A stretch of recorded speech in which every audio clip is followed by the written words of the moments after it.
Es muy interesante saber que a Dios le gusta escribir. Sí, aunque le parezca extraño, va a darse cuenta que no es tan extraño esto. La Biblia es el libro de Dios. Él nos dejó ese libro especial, que supera a cualquier bestseller de este mundo.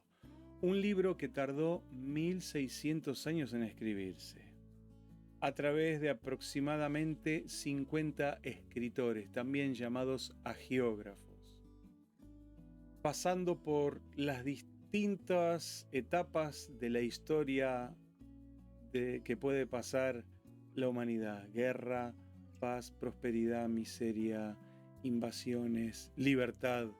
Cualquiera de ellas y todas de ellas son parte de la estructura del libro de los libros que es la Biblia.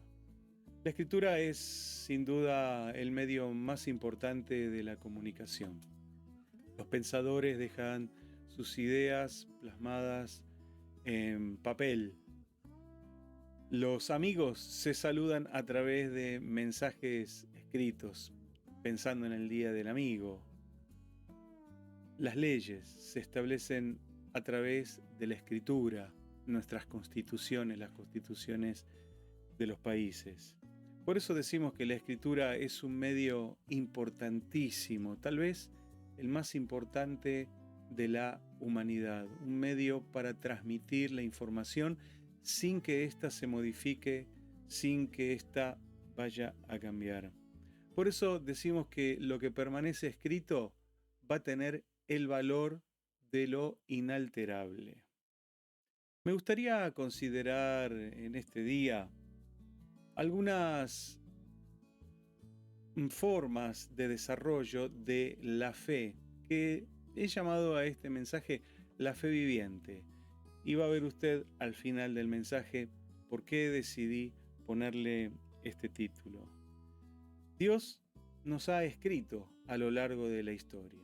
Y vamos a encontrar que en esa primera etapa del desarrollo de la fe viviente, Dios tuvo que dejar el mensaje escrito, pero lo hizo en tablas de piedra. ¿Quiere leer junto a mí el libro de Éxodo capítulo 24 y versículo 12?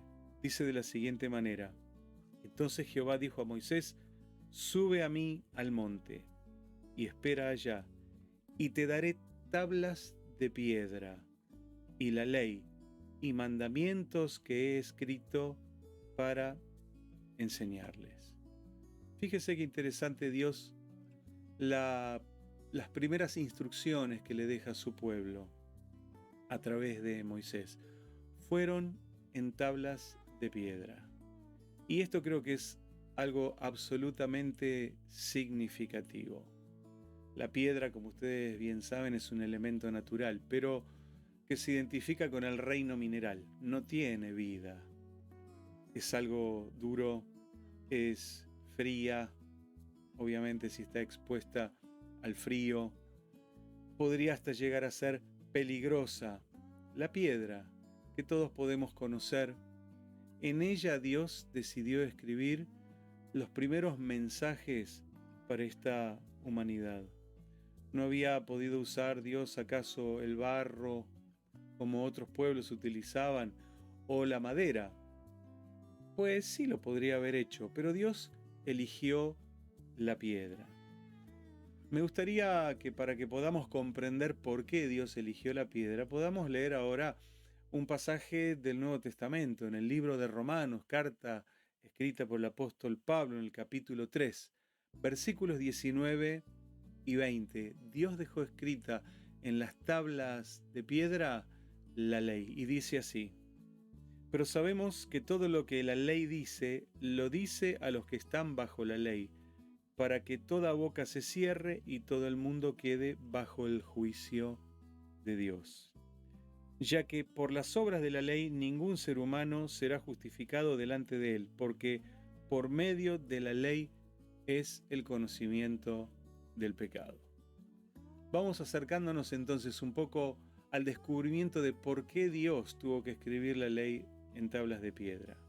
Bueno, Romanos nos ayuda a entender que Dios a través de la ley lo que iba a hacer era comenzar un proceso de revelación, pero Dios iba a revelar primero la falla, Dios iba a revelar primero el pecado. Por eso elige algo tan duro, una superficie tan dura como es la superficie de la piedra.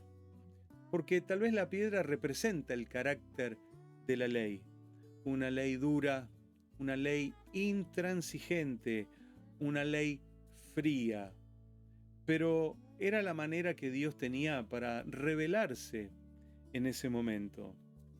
Si uno puede acceder, y no lo vamos a hacer en este momento por cuestión de tiempo, pero si usted luego quiere ir al libro de Éxodo, en el capítulo 20, desde el versículo 1 al 17, va a ver allí los 10 mandamientos. Y he observado que en esos 17 versículos, la palabra no aparece 12 veces. Y la palabra ni, que es un derivado del no, aparece unas 14 veces. O sea, en 17 versículos hay 26 prohibiciones claras y expresas. Se da cuenta entonces que esto es simplemente la ley.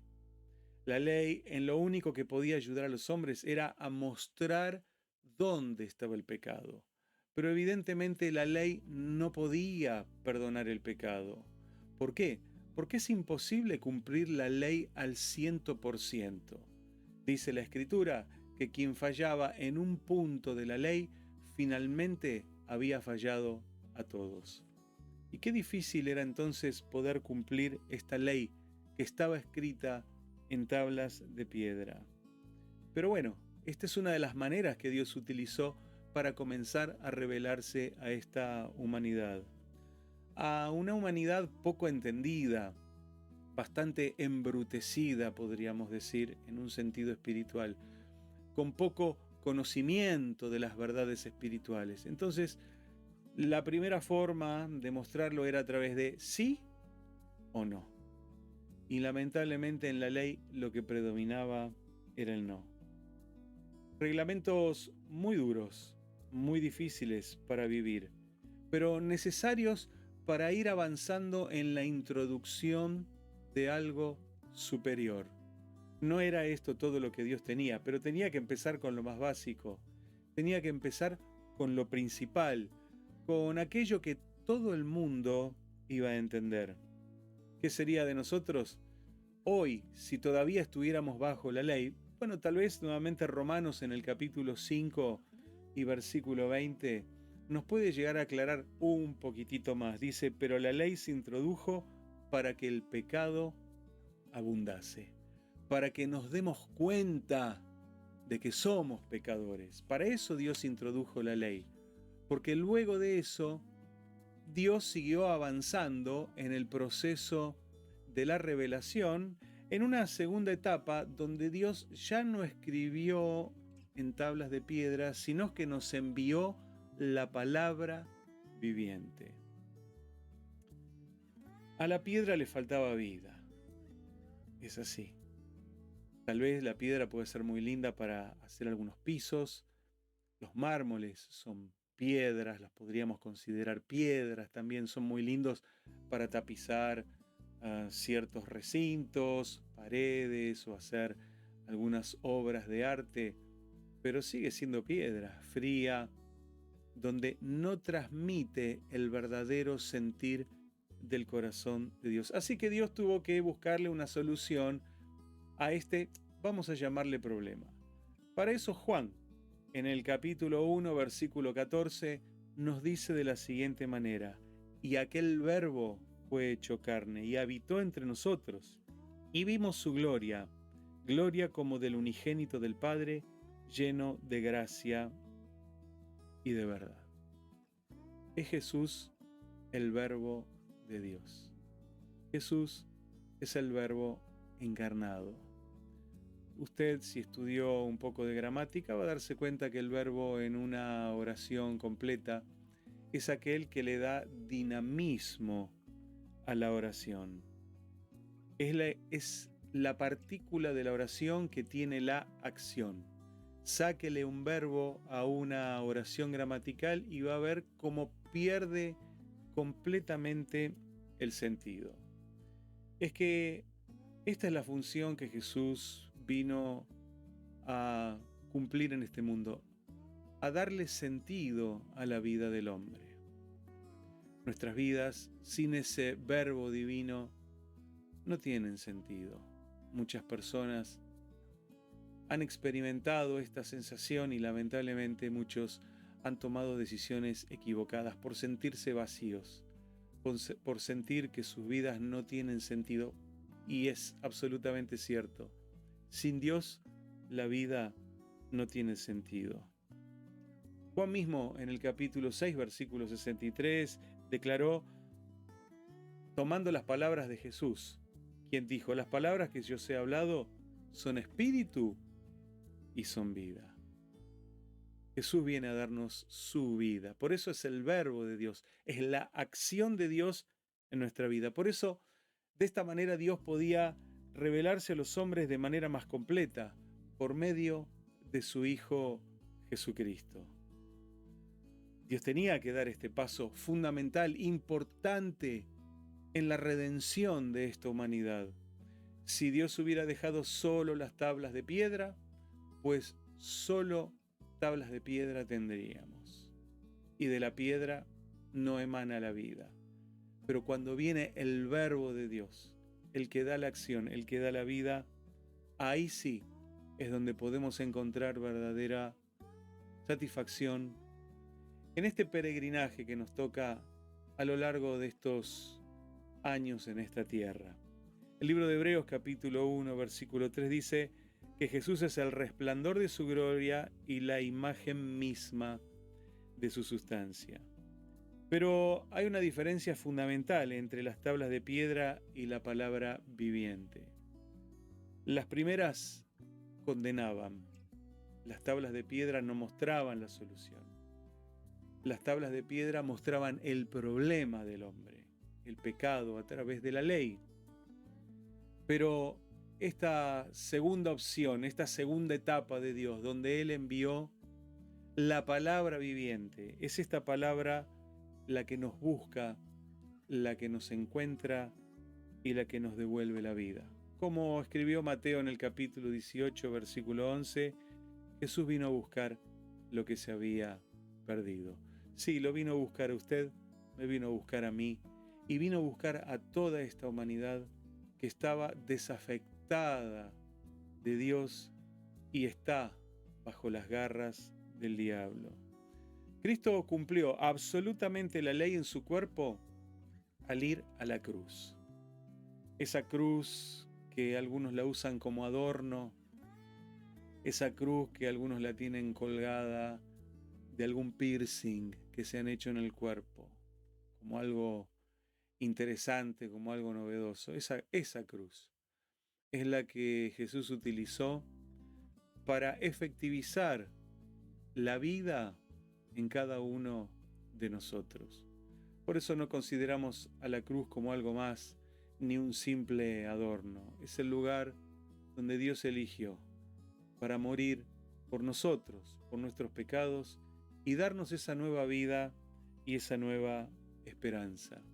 En esa frase maravillosa que quedó grabada por toda la eternidad, consumado es, que quiere decir terminada está la tarea, perfecta está hecha la tarea, ahora hay verdadera libertad, ahora la vida es accesible a todos los hombres a través de la palabra viviente.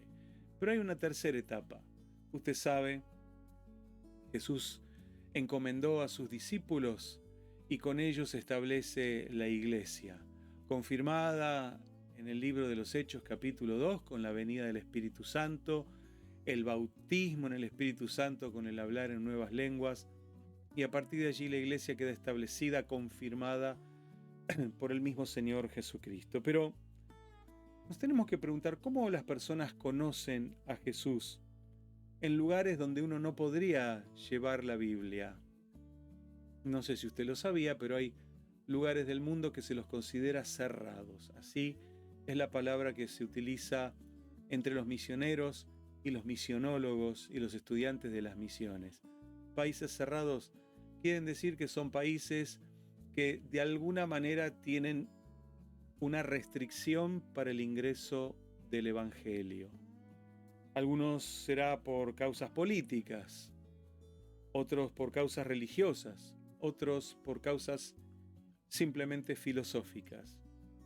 Pero hay países cerrados. ¿Cómo uno podría darles a conocer a Jesús si no se nos permite introducir la Biblia escrita en la lengua materna de aquellos pueblos? Póngase a pensar simplemente unos instantes. ¿Cuál sería la forma entonces más precisa para que las personas conozcan a Jesús? Bueno, es justamente con esta tercera etapa.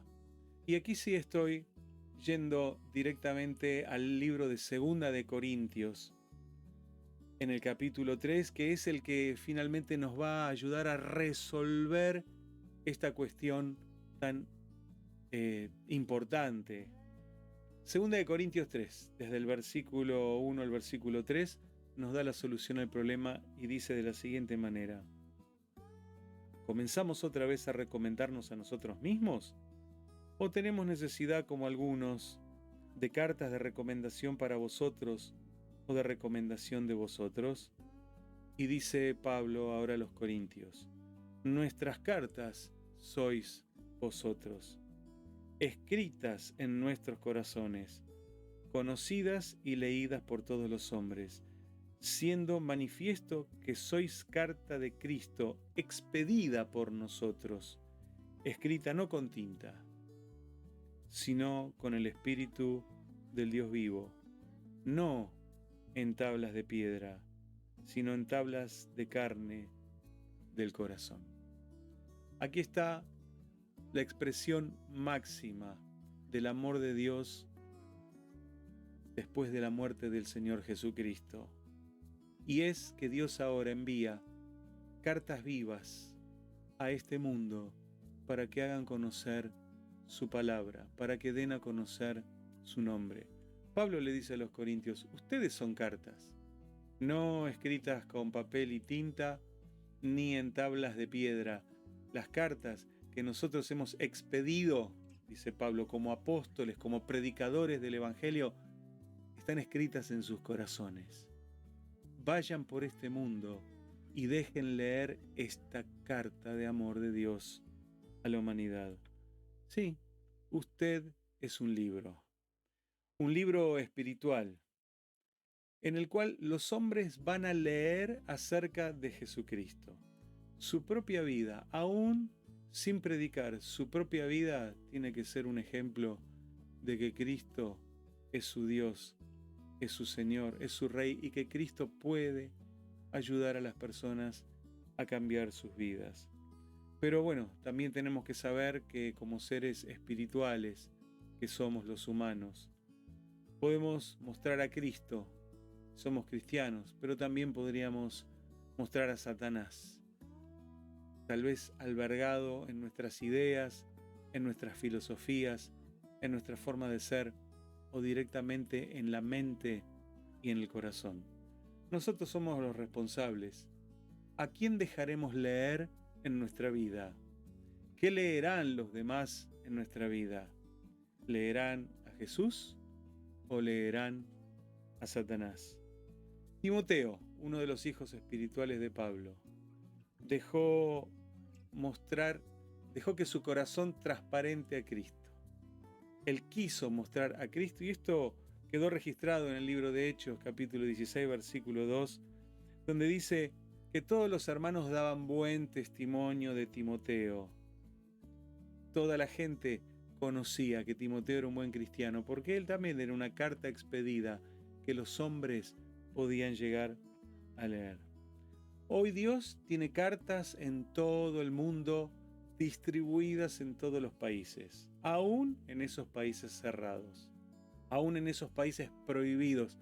Hay cartas andantes, cartas vivientes, que están caminando, que están hablando, que están mostrando lo que Dios puede hacer en el corazón humano. ya no son tablas de piedra, son personas, sí, personas como usted, como yo, personas que se han decidido a mostrar a Jesucristo.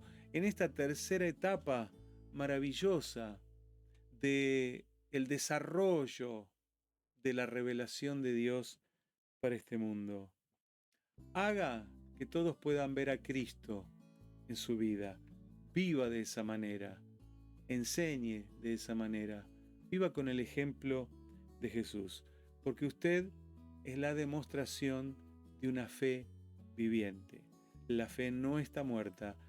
Usted es una demostración de que la fe está viva y muestre a través de su vida al Señor Jesucristo. Deseo que Dios te bendiga muy ricamente y espero que siempre tu vida, tu ejemplo, tu persona sea una carta escrita, no con tinta ni en tablas de piedra, escrita por el Espíritu Santo en el corazón humano. Dios te bendiga.